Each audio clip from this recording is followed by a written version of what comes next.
देश के पहले प्रधानमंत्री जवाहरलाल नेहरू चीन को लेकर कितने उदार थे या कहें कि कितने बेपरवाह थे, उस बात का अंदाजा इसी बात से लगाया जा सकता है जब चीन अक्साई चीन में अपनी सड़कें बना रहा था तब भी नेहरू को इस बात से कोई खासा फर्क नहीं पड़ रहा था। नेहरू को चीन पर इतना भरोसा था कि कभी सीमा रेखा तय करने की भी उन्होंने कोशिश नहीं की गई और जो मैकमोहन लाइन अंग्रेजों ने बनाई थी उसकी चीन धज्जियां उड़ा रहा था, लेकिन नेहरू किसी की भी बात को सुनने के लिए तैयार नहीं थे। नेहरू का मानना था कि भारत को चीन से कोई खतरा नहीं है और चीन भारत के ऊपर कोई हमला नहीं करेगा, लेकिन अंजाम हम आज तक भुगत रहे हैं। अब एक बार फिर से भारत चीन का मुद्दा गरमाया है क्योंकि बीजेपी और कांग्रेस एक नक्शे को लेकर आमने सामने आ गई हैं। कांग्रेस पार्टी ने बीजेपी पर गलत नक्शा शेयर करने का आरोप लगाया और इस आरोप में सच्चाई कितनी है आज उसी पर बात करेंगे।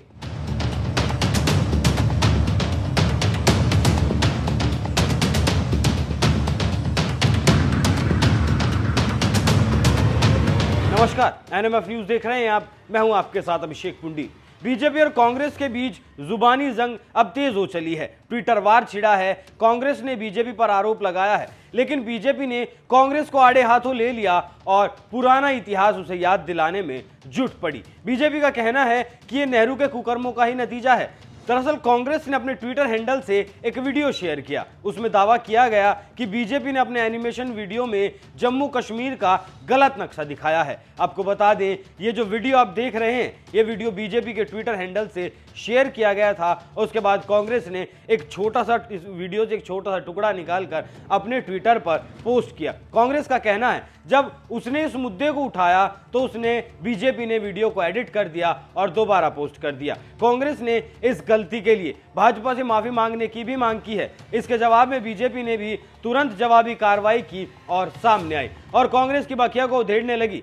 बीजेपी ने जवाब में कहा कि इसके लिए नेहरू से लेकर मनमोहन सिंह तक सभी दोषी हैं। बीजेपी का कहना था कि नेहरू की भ्रमित नीति के परिणाम स्वरूप कश्मीर ने हिस्से खो दिए। नेहरू ने राष्ट्र हित से ऊपर अपनी छवि को तरजीह दी। बीजेपी की तरफ से भी एक लंबा चौड़ा ट्वीट किया गया और इसमें तारीख के साथ साथ मेंशन किया गया कि कब कब भारत की जमीन पर कब्जा हुआ। कश्मीर नीति को लेकर कांग्रेस पर निशाना साधते हुए बीजेपी ने कहा, पाकिस्तान ने जम्मू कश्मीर में लगभग 78,000 वर्ग किलोमीटर भारतीय क्षेत्र पर अवैध और जबरन कब्जा कर रखा है।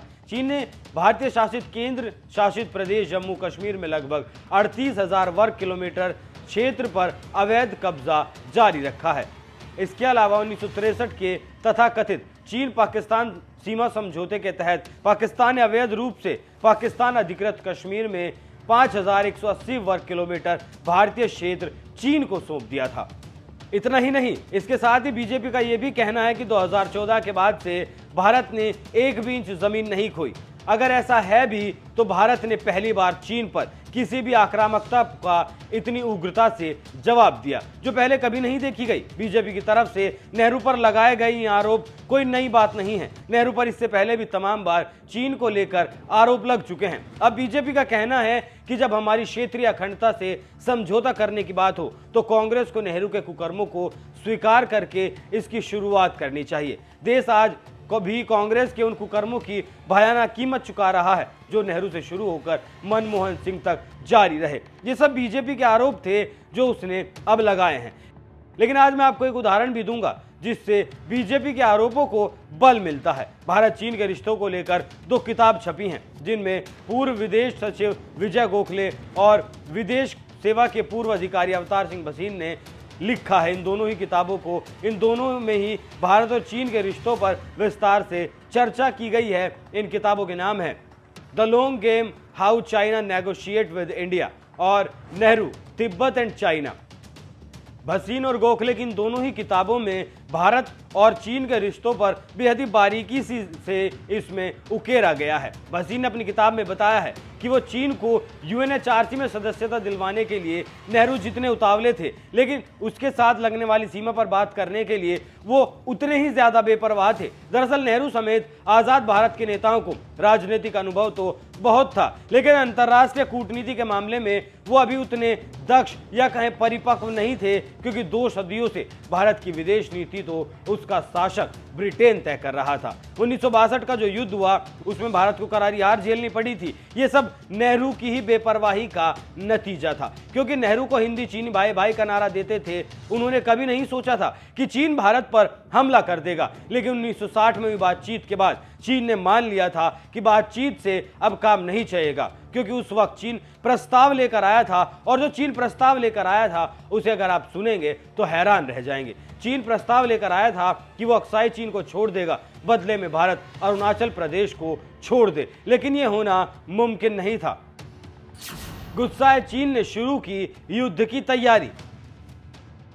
1960 में हुई इस मुलाकात के बाद चीन भारत से वापस लौट गया और अपने वहां जाकर उसने अंदर ही अंदर अपनी युद्ध की तैयारियां शुरू कर दी और साल 1962 में भारत पर हमला बोल दिया।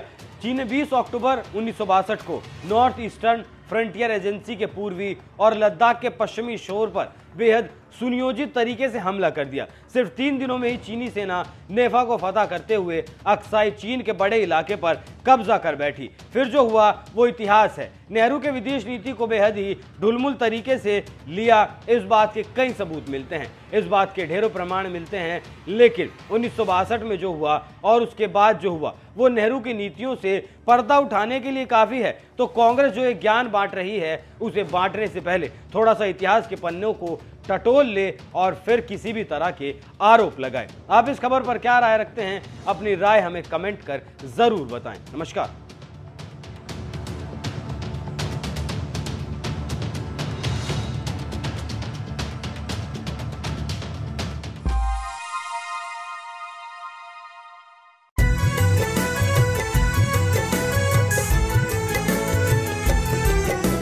धरती यहाँ परिवार सी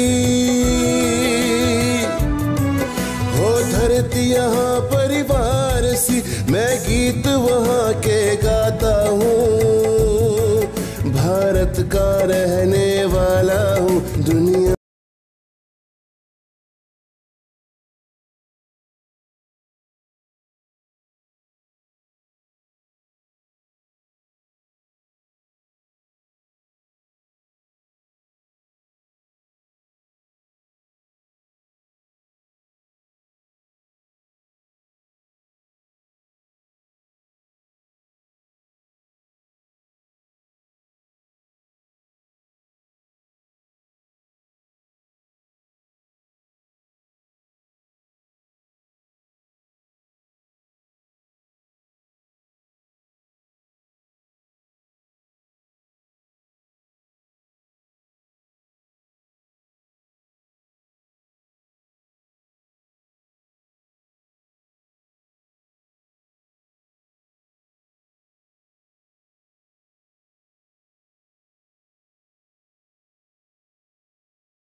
Mr. Modi is the boss.